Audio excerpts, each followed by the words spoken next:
Howdy, folks. I'm a clammy camel candelabra. I'm Amber. And here's some middle of the week Reddit. Our first and only letter today is titled, Am I a jerk for wearing a pretty dress to my cousin's wedding? I'll explain why at tea time that this is the only letter today. Throwaway account. I'm a 30-year-old female and I used to date Todd. Todd's a 30-year-old male. We met in college and started dating after graduation and were in the process of moving in together. I thought that we were very happy and were headed towards marriage until I walked in on Todd in bed with my cousin Amelia, a 34-year-old female. They were still asleep, so I quickly took a few pictures and sent them to Amelia's husband and then threw ice water on top of them before walking out. I later told my entire family and many people in our friends group what happened, and Amelia's husband divorced her.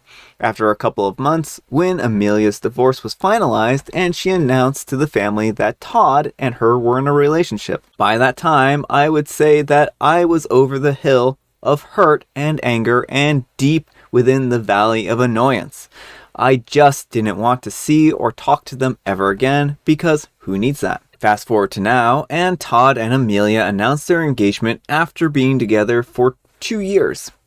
I know this because the cousins that I still talk to told me, and shortly afterwards, I started getting calls and messages from an unknown number. It was Amelia. She was reaching out to apologize to me for the millionth time, said in the classic, I never meant to hurt you, I miss you, etc. And then asked me to be a bridesmaid. As petty as it was, I did call her back and I waited to make sure that she was on the phone, and I told her that I saw her message and laughed at her, and then I hung up and blocked the number. That's when my aunt, my dad's sister, reached out to me and called me childish because Amelia was acknowledging my pain and trying to make amends. She said that while I have the right to refuse to be a bridesmaid, the least and most mature thing I could do was attend the wedding, as it would mean a lot to my grandmother to see all of her grandchildren in one place for the first time in years. That's when the light bulb and the devil's horn appeared, and I told her that I would love to come to the wedding. My aunt felt so vindicated. Amelia was so excited and talked about how much it meant to her that we were finally going to leave it in the past and how she had forgiven me too. I just smiled.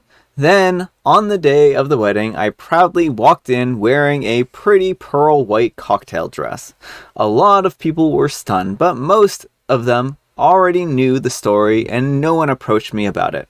Although one of Amelia's friends accidentally spilled some red wine on me, but that was okay. I had a spare in the car.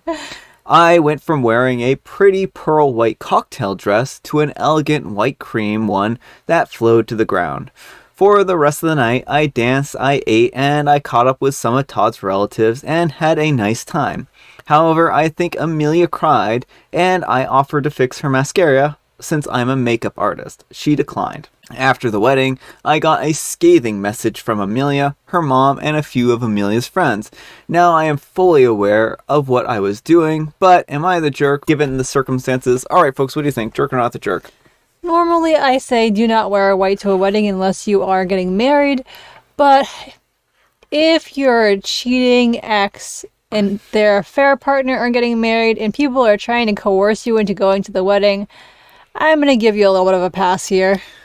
I think that this was probably a childish thing to do, but it was also somewhat justified given the circumstances. They pressured you into coming to a wedding that you did not want to go to. They insisted that you go to it, even though you told them that you had no interest in it. And I don't know what they expected here. Well, they wanted to use this as like some grand show of, look, OP's okay with it, so like we can just pretend like nothing's happened and move on. They wanted forgiveness that they weren't owed, and they were willing to try and force this false forgiveness out of OP. Yeah, so I do have mixed feelings here. I think that this one might be controversial in some respects, but I don't know. I think that OP was justified. If they really were this hurt, they probably should have escorted her out of the wedding and just said, hey, thanks for showing up, but no.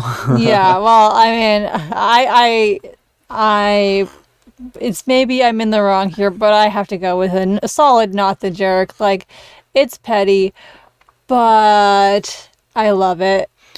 Well, I think that I don't know what they expected, honestly. Like, what do you expect when you cheat on someone and then demand that they show up to your wedding? I just don't. I don't know what they were thinking. And trying to the emotional blackmail of, oh, your grandmother wants to see all her grandchildren together again. I'm sure they could have had a party outside of that. So, honestly, I know OP was petty. And again, I'm not saying that she isn't, like, justified.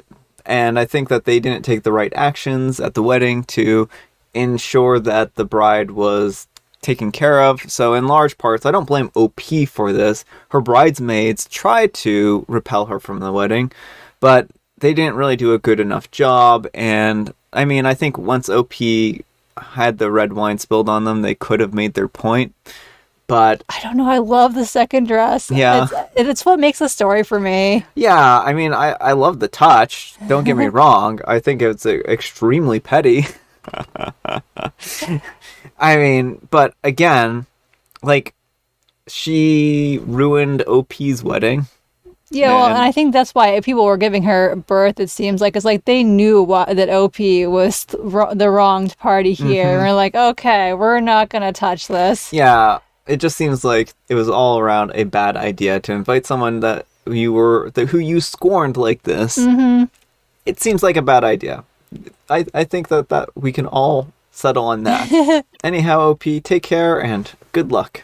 Also, I don't think OP has any doubt in their mind. I think OP doesn't care if they're the jerk in this situation. Oh yeah, I think they're bragging. I think love this it. is total brag and total like, oops, did I accidentally destroy someone's wedding? OP's not sorry. All right, folks, it is tea time. Grab your beverages of choice. I've got some tea right here, and Amber, she's got a joke. What do you call a secret group of llamas?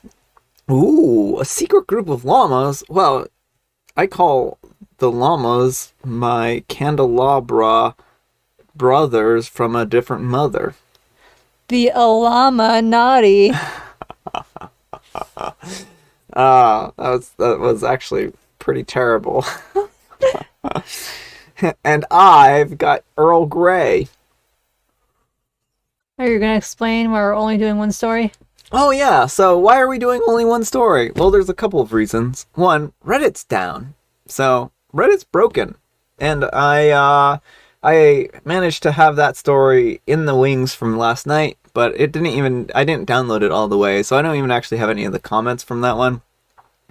And then the second reason is my throat's getting a little scratchy from talking too much. I'm a loud talker, and so I've strained my voice a slight bit, so I need to give it a small break. Alright folks, that's all the time we have for today. Thanks so much for watching. Amber, what's the moral of the story today? Man, you have free range with it. Alright, I'm going to say the moral of the story today is don't try to force people you've hurt to go to your wedding. It will not end well for you. So my moral for the story is that hell hath no fury like a woman scorned. That's my moral. He had it coming. Thanks so much for watching, and we will see you all tomorrow. Bye.